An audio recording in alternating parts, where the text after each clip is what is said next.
Yeah, okay, welcome back. So today we are going to continue the 2D system. Yeah. So until last lecture, we derived the local stiffness matrix general stiffness matrix equation. Yeah, global K as we have some thickness, the B matrices, elastic stiffness matrices, and B matrices, and we need some transpose, then cross section area, integration, whole cross section area. So in here, so this B matrices may be containing those kind of relationship.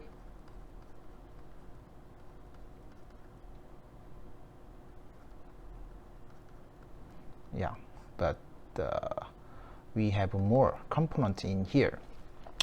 So to determine the maximum size of the B matrix or shape function of the N, yeah, to specify the exact shape function and B matrices, we should define the shapes of the elements in the 2D system.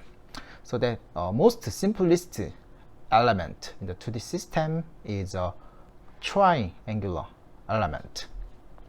So it is because that triangular is a basic element to define our surface, the specific plane.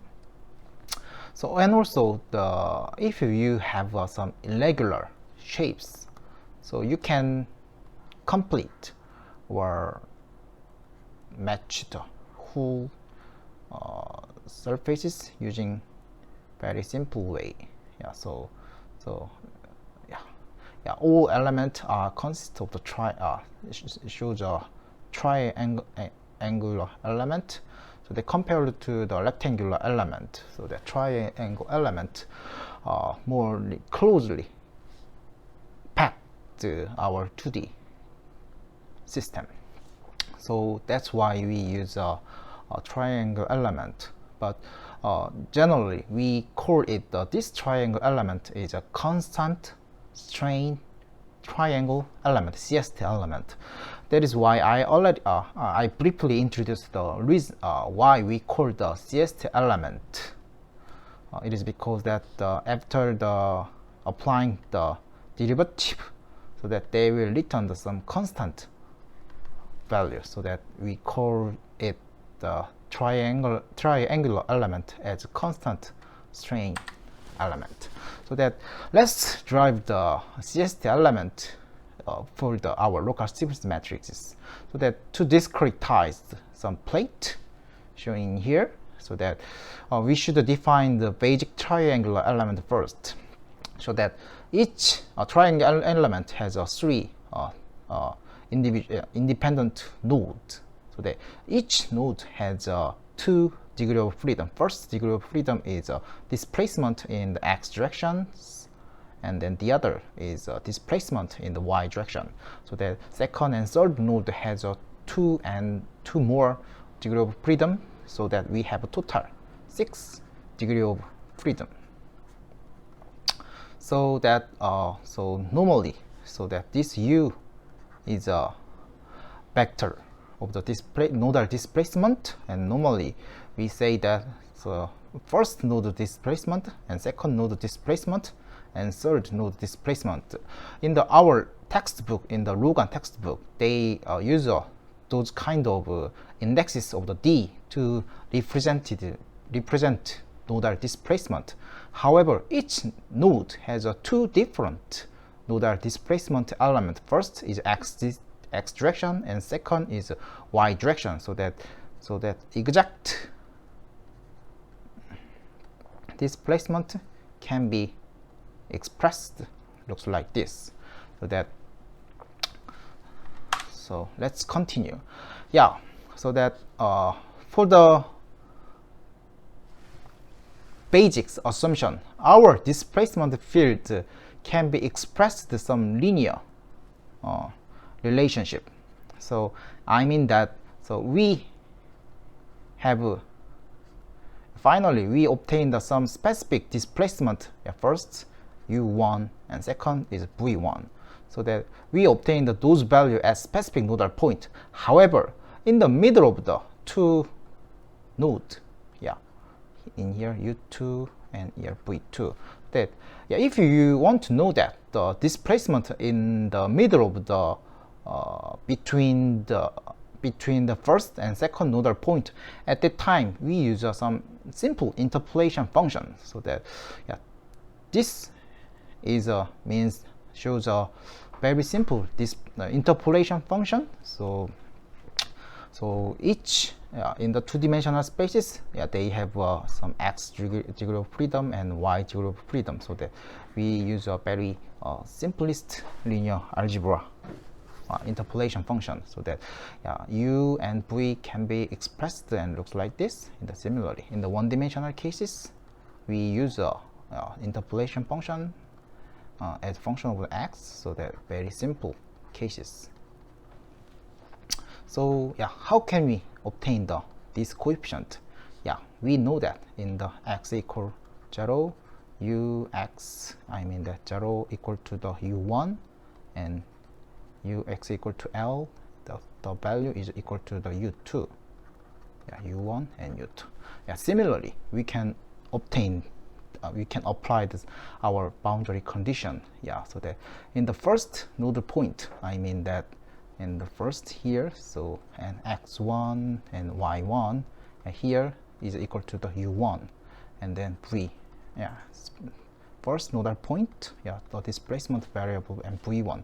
And here similarly, yeah, we can obtain the 6 independent linear algebra equation. In here we can sort it here, here. So yeah, this coordination, yeah, x1 and y1 and x2 and y2 and x3 i3 is none. It is because that yeah, when we first define the triangle element, at that time we know that each nodal point position, so that yeah, coordination values are known, so that yeah, we want, and also u2 and u1 to 3 is an unknown variable yet. However, after solving our local frequency equation, we can finally obtain the displacement element, so that yeah, in this stage we assume that this u1 to 3 is also non-variable, so that yeah, so we only wondering this coefficient first, so that how can you obtain this coefficient? Yeah, very simplest way,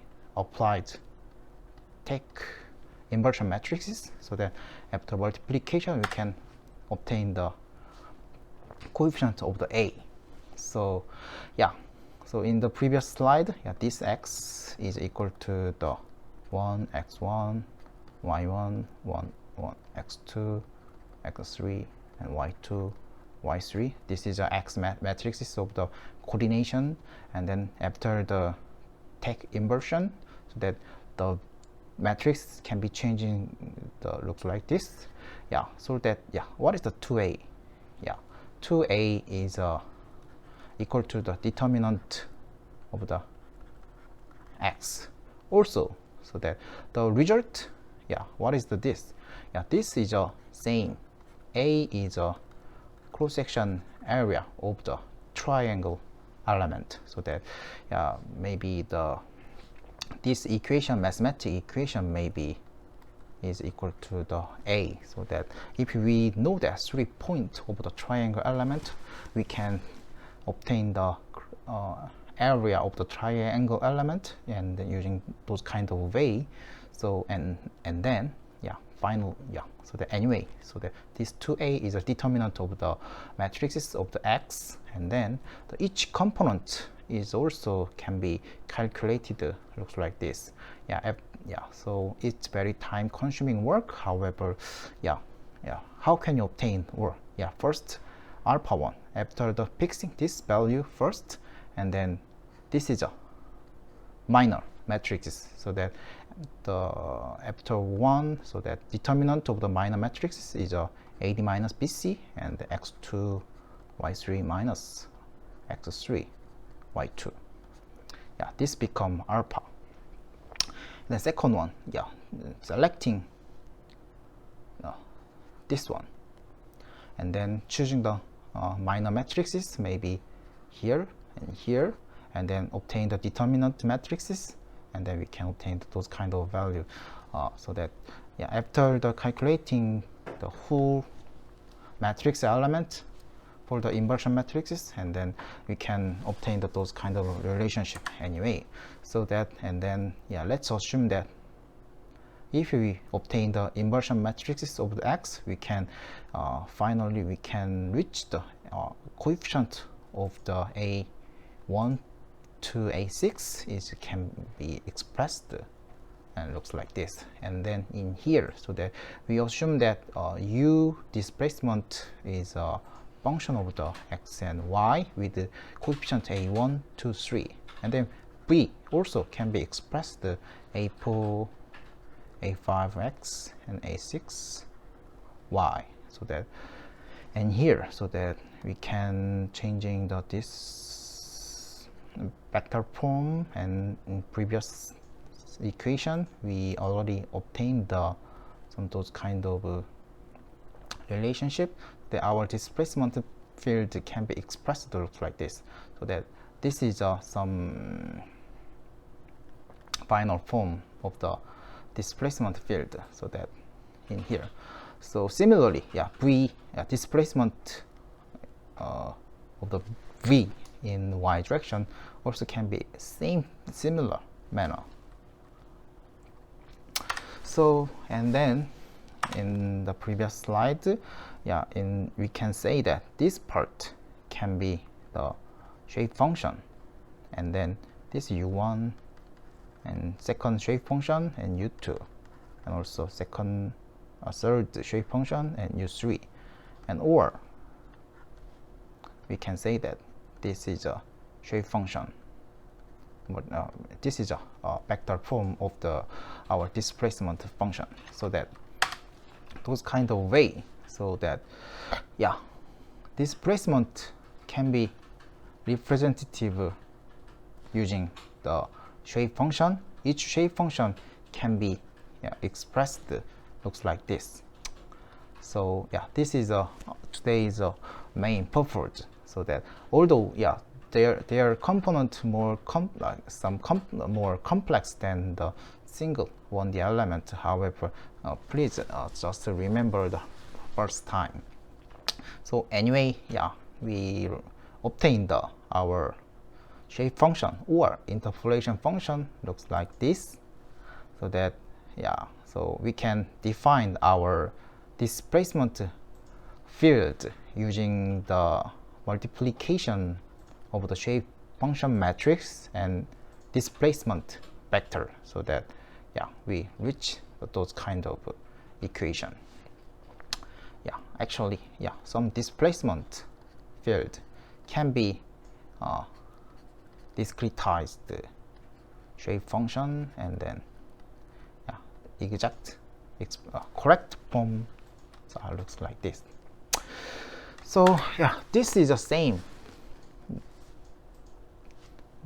compared to our 1D cases. So, yeah, some slightly difference is compared to the 1D cases is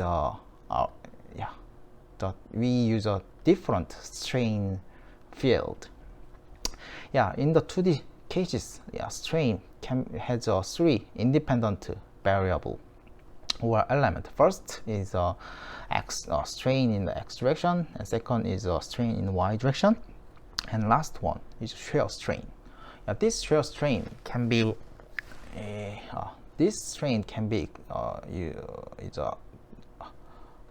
expressed derivative of the u value by x, and strain in the y direction is dv dy, and the shear strain can be expressed and looks like this.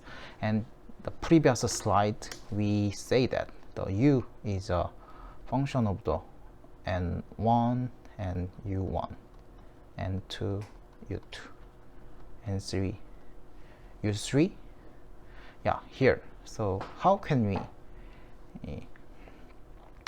derive these matrices? So yeah, here, so each shape function consists of the alpha 1, beta 1 x, gamma 1 y with over the 2a. So in here, so the derivative x, yeah, maybe the and I, they can same the 2a over the alpha I, so that so each strain field, yeah, we don't have enough spaces, so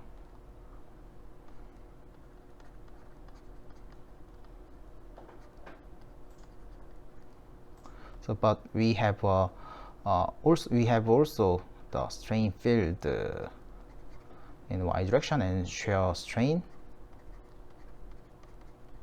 so that total form. So yeah, this component located at this point only, and at this point only, so that if you are confusing those kind of relationship, yeah, in here, so we can say that the n1 u1 and 2 u2 and 3 u3, yeah, so the after multiplication of these matrices, so that we can obtain the same relationship. Yeah, so anyway, yeah, so in here, so each component is a beta 1 over the 2a, and beta 2 and over the 2a, and beta 3 is over the 2a. So yeah, we can obtain those kinds of matrices. Yeah, this matrix we call the B matrices, and yeah, so yeah, sometimes we call it the gradient matrices, and also is independent of the coordination of the x and y. Yeah, it's very important. Yeah, I think that you guys forget the exact value. Yeah, in the previous slide, let's come back to here. Yeah, where is the alpha? Yeah, here. Yeah, alpha beta 1 is y2 minus y3. What is the y2 minus and y3? Yeah, y2 is a coordination of the second nodal point. That these values are, we already know that, so that this value is some constant value, and also beta 2 is also constant value, and then I mean that this alpha, beta, gamma is some specific constant value. So let's back into here. So in here, let's check this value is constant. This value is constant. Yeah, whole values are constant. Yeah, this matrix has only constant element, so that these values are also constant value. Yeah, in this stage is displacement result is an unknown variable. However, after the obtaining numerical solution, these values also some specific numerical value, not function. So finally, strain is obtained some constant value. Also with 3 different element component. So in here, so that they mentioned that why these strain vectors are independent of the x and y coordination system. So anyway, the strains are independent of the x and y. However, in the displacement value functions depend on the x and y variable. So that this is a slightly difference. So anyway, so in the two-dimensional cases, we can define our displacement field using the interpolation function. This interpolation function can be expressed and looks like this. Maybe please remember what is the alpha 1, beta 1, and gamma 1. Yeah, actually, I do not recommend memorize the detailed component value, but for your final exam, please remember how to obtain, or sometime remembering once, it will be very helpful to solve our problem. So anyway, so in here, so displacement, derivative of the displacement u can be expressed and look like this, and then similarly, so finally we obtained those kind of relationship. Yeah, so yeah, until now, so yeah, and then we obtained what let's back to our local stiffness matrices. Yeah, K. Can you remember? Do you remember our stiffness matrices? And in here, so we need to transpose the B matrices and elastic stiffness matrices, and then yeah, gradient. Oh, sorry, we don't need it. Yeah. Transpose matrix, and then we need integration on the 2D surfaces, exactly our triangle element.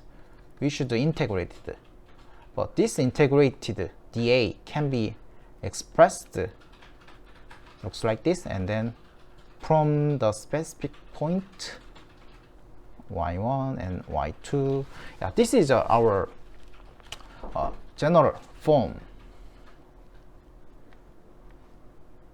equation. Yeah, so let's think about, yeah, this B matrix. We already discussed about the B matrix is independent of the xy, and this also independent of the x and y. And also, what is the stiffness matrices? Elastic stiffness matrix component has those kind of things. Yeah. Also, yeah, material property also unknown variable, so that yeah, maybe this each element may be constant. Yeah, so this elastic stiffness matrix is also independent of the x and y variable.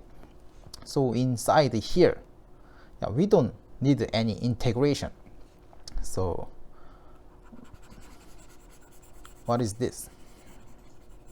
Yeah, each part, yeah, B transpose matrix and D matrices and B matrices can be escaped from here. So yeah, so here, so yeah, what is the result of this integration part? Only remaining is 1, so that yeah, integration result is the same cross section area.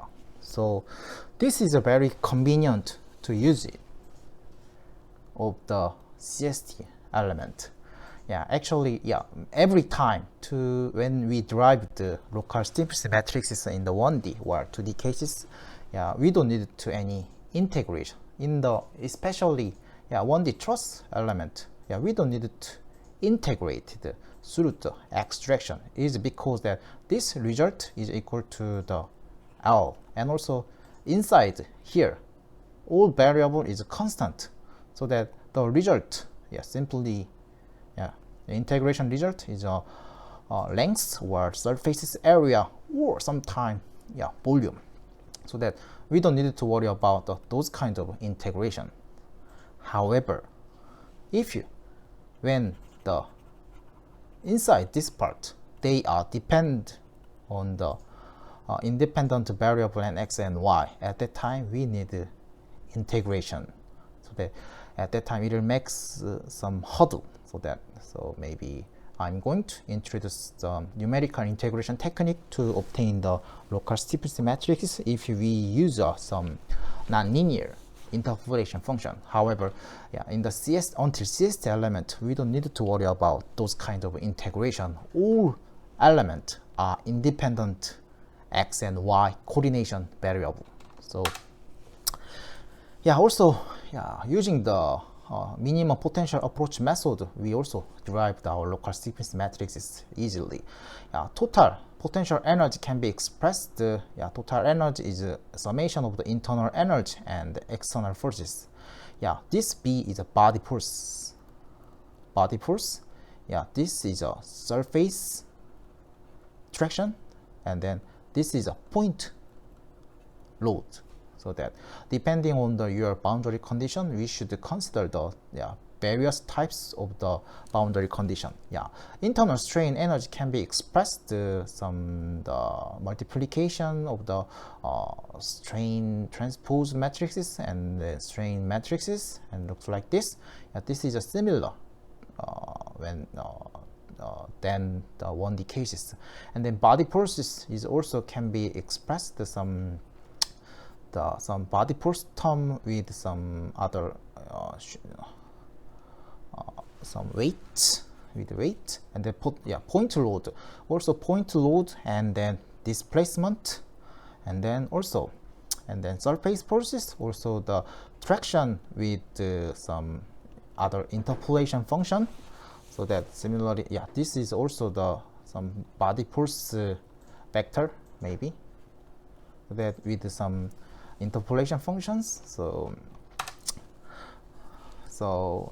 But please do not consider the details about the some terms of this interpolation function. So every time we should maybe next time I will going to introduce more detail about how to treat the some distributed body force or distributed surfaces forces. So that maybe the first time we are going to handle the only point load forces. It is because that so it's very easy to consider it.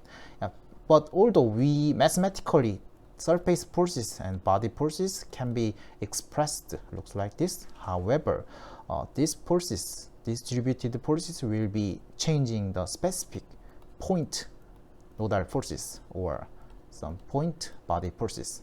So I think that you guys already know that concepts of the transformation from the distributed forces to the point nodal forces.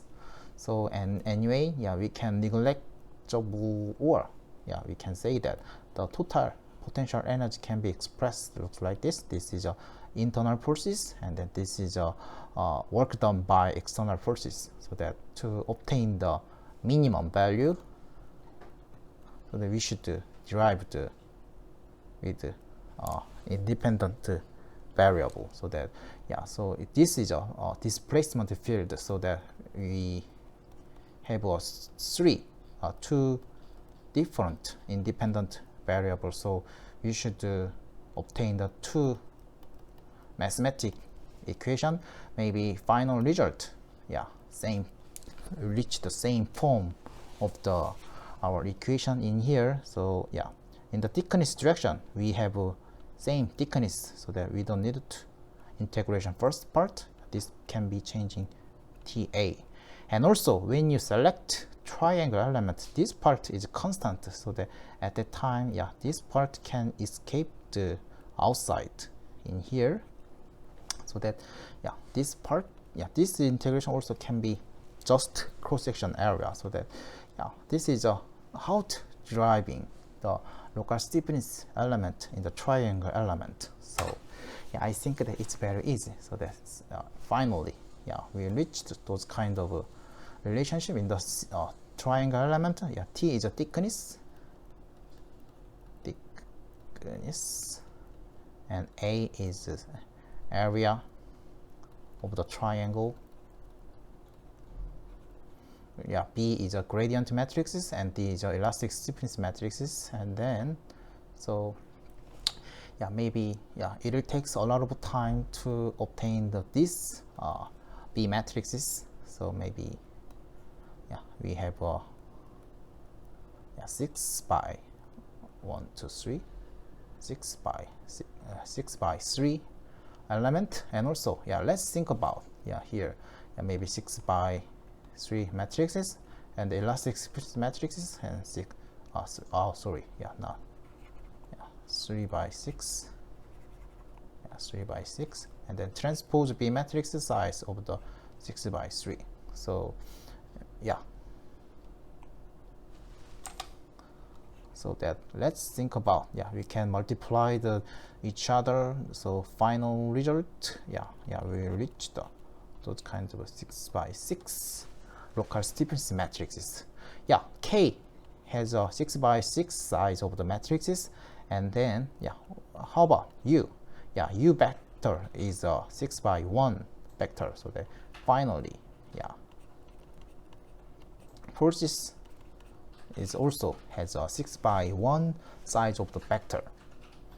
So this is the end of the constant triangle element. So that, yeah, this is some example. If we have those kind of 2D beam structure or truss structure in the fixed on the wall, but yeah, just think about, yeah, we need some assumption. Yeah, this 2D structure is a strain plane or plane stress. Yeah, if you do this 2D structure is a very thin solid structure, we can say that this is a plane stress structure. However, if you do very thick plate, yeah, we can assume that plane strain assumption. So that, but anyway, so in this time, so that we can consider the 2D cases. So we need those kind of much or many, a lot of element in here, so that we can construct the each local sequence matrices, and then we can similarly assemble our local sequence matrix into the global sequence matrices, so that it will take very time consuming work. So that I don't think you guys can solve this result by your hand. So but anyway, so yeah, actually in our formulation, so that our element sequence matrices can be expressed in the global coordination system, so that you don't need to worry about the transformation coordination system from the local to the global coordination system. So it is because that, yeah, we in the element, in nodal element, we use this local this coordination system in the global coordination system. If you consider this coordination in the local coordination system, you need some transformation matrices, so that, yeah, transformation matrix is the same form of the vector rotation matrices, so that you can easily combine this, but we don't use those kind of local coordination system in these stages, so that you can use you don't need to worry about those kind of relationship. So next is after the assembling our local sequence equation to the global coordination global sequence equation. So sorry, that we obtain those kind of equation, so that after the taking inversion matrix and F, that we obtain the displacement value. So that after the obtaining displacement value, so that we can recalculate the strain in the element. How can we calculate it again? So that, yeah, this displacement vector calculated using this from here, so that, and then B matrix is also already calculated, so that we can finally obtain the strain field and also stresses using multiplication of the elastic stiffness matrices and gradient matrices with the displacement value. Yeah, these two is known already. Yeah, this D is solved, so that we can say the stress in our element. So yeah, although in the previous lecture I distinguished between the plane strain and plane stress, yeah, only difference is yeah, this elastic stiffness matrices. So that, yeah, so yeah, this is the end of the constant strain triangle element. So I prepared a simple example. So yeah, by your hand we can solve the two more elements, so that I prepared only single simple triangle element. So that, yeah, just think about each nodal coordination, yeah, can be expressed and looks like this.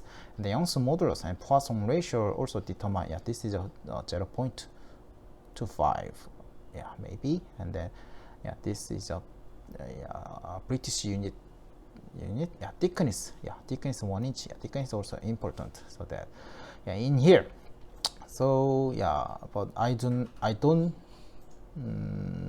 this problem does not show the external forces for the boundary condition, yeah, but they already give determined the value, yeah. These values are actually solved the result. So yeah, these values are unknown variable first stage. However, they already told you that the result. So yeah, and then in this stage we can know that the element stress, yeah, to determine the element stress we first should know that strain first, yeah. So that to obtain the strain, yeah, first we should assembled or calculated the local stiffness matrices first, and then B matrices and C, yeah, or D elastic stiffness tensor, and then integration, yeah, you can easily perform the, yeah, also, yeah, please do not skip the thickness first. The thickness equal to 1, so that you don't need to worry about thickness first, and then yeah, we should calculate this value in here, so that yeah, to obtain the alpha, beta, gamma, alpha, beta, gamma. So yeah, actually we need only beta values and gamma values for this gradient matrices.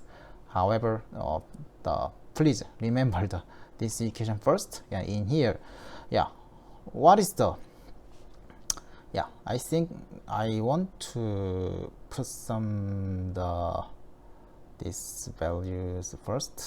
Yeah, x2, yeah, x2, yeah, 0 and 2, 0, 0, and then yeah, maybe, yeah, this is the first point, yeah, second and third point. Yeah, just think about this 2, 3, and 2 and 3 nodal point. Yeah, x2 is yeah, alpha 1 is x2 is x coordination 2, and y3 is equal to 1, and then y2 is equal to 0, minus 0, and yx3 is equal to 0. So that, yeah, it looks like yeah,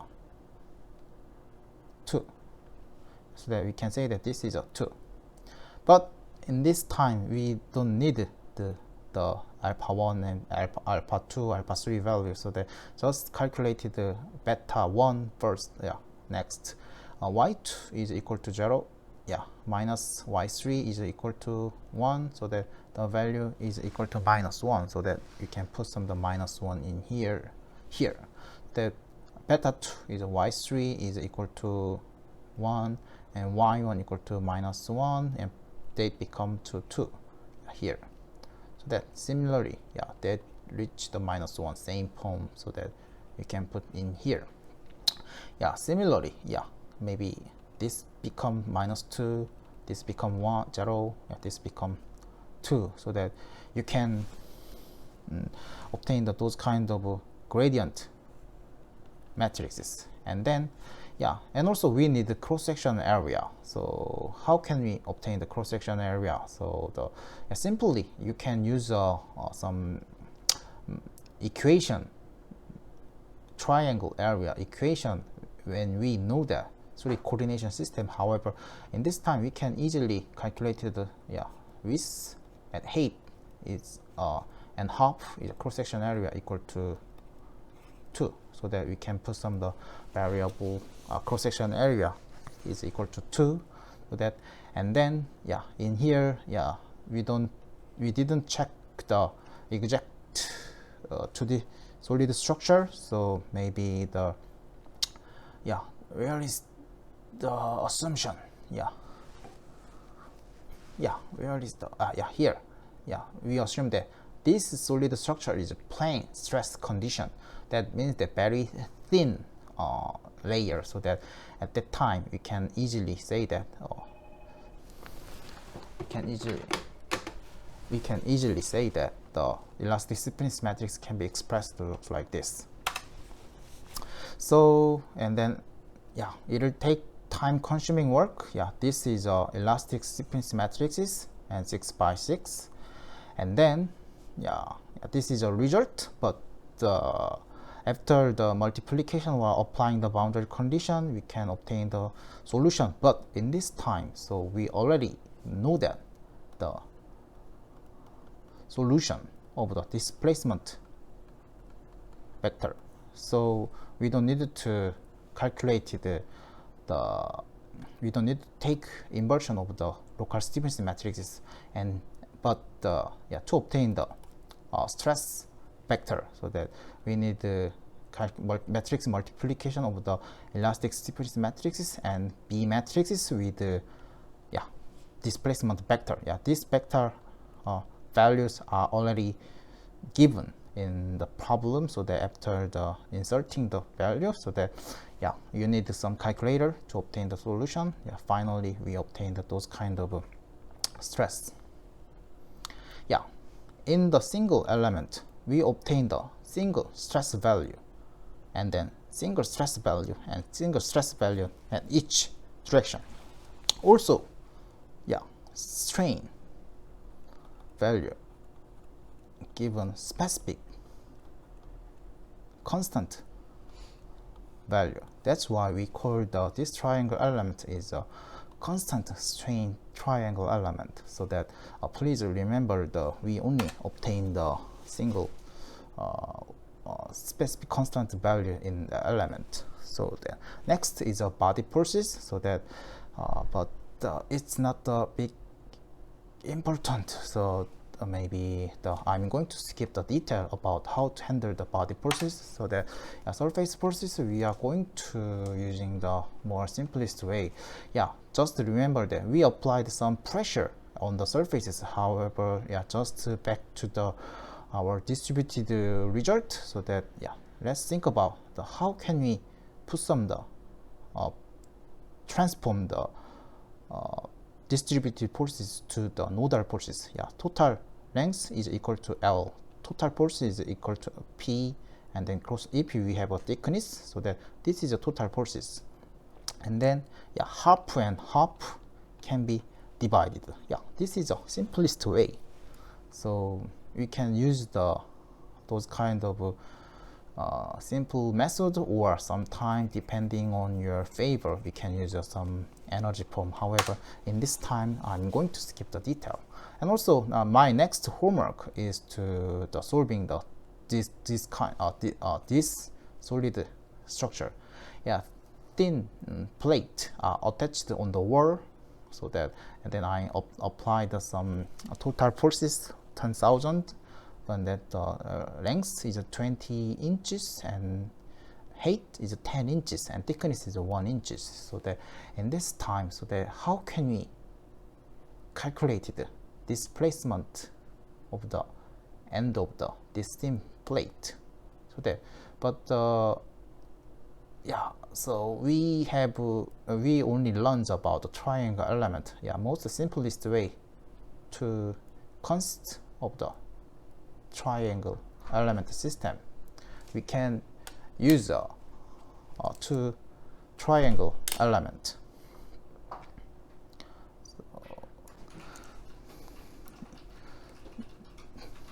So that at least you need two more triangle element. However, I strongly recommend to use two triangle element to solve this structure. So that please trying please apply our local stiffness matrix equation to solve this problem. But I do not in this time I do not show the assemble the method in the 2D cases. However, so you guys can easily assemble this equation. Just think about 1, 2, 3. So we have a 6 by 1 vector, but we have one more displacement variable. So that total 8 by 1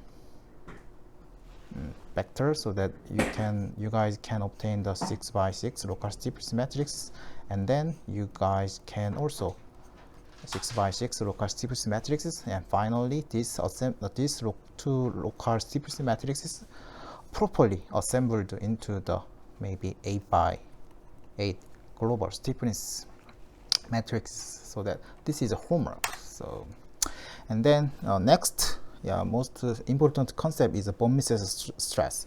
In the early of our lecture, I mentioned that the principal stresses. So that another different important stress concept is a von Mises stress. In here, von Mises stress can be expressed looks like this, and then von Mises theory is a theory of the maximum distortion energy for the ductile material subjected to the static loading, so that it predicts material will fail if the von Mises stress is reached yield strength. So simplest way. So if you have those kind of circle or sphere particle, if you this solid structure located in the some static hydraulic pressure condition, due to the well distributed forces, this solid structure does not make any failure. Although this pressure will increase extremely. It is because that the uniform pressure cannot make any pressure mechanical failure. Although I applied this pressure to the opposite direction, sometimes you can feel that this particle can make those kinds of crack. But in this crack generated by the non-uniform distributed forces, so that to determine the mechanical failure, so that we are going to use some non-uniform forces as a scalar value. So that if we apply the uniform stress, that means that uniform stress means that all stress values are equal to the all directions, so that they become all part 0, and then uniform stress means that all shear stresses is equal to 0. So that von Mises stress is means that how much the solid structure position or experience non-uniform stresses. So, or sometimes if you guys already know that the first principle stresses, so that maybe using the first principle stress, we can also use those kind of equation either.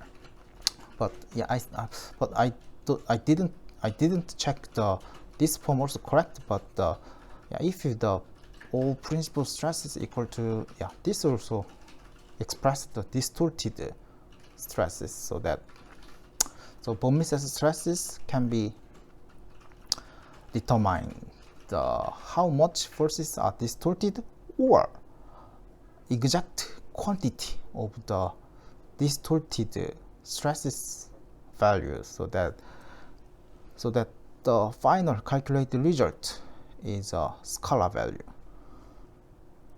So that and also in when you learn about plasticity, so that we reach when the stress reach the maximum values, so that the stress will experience some plastic behavior, so that we call it this is maximum stress is yield stresses. So that in the two-dimensional cases, so that we can define the yield stress as von Mises stresses.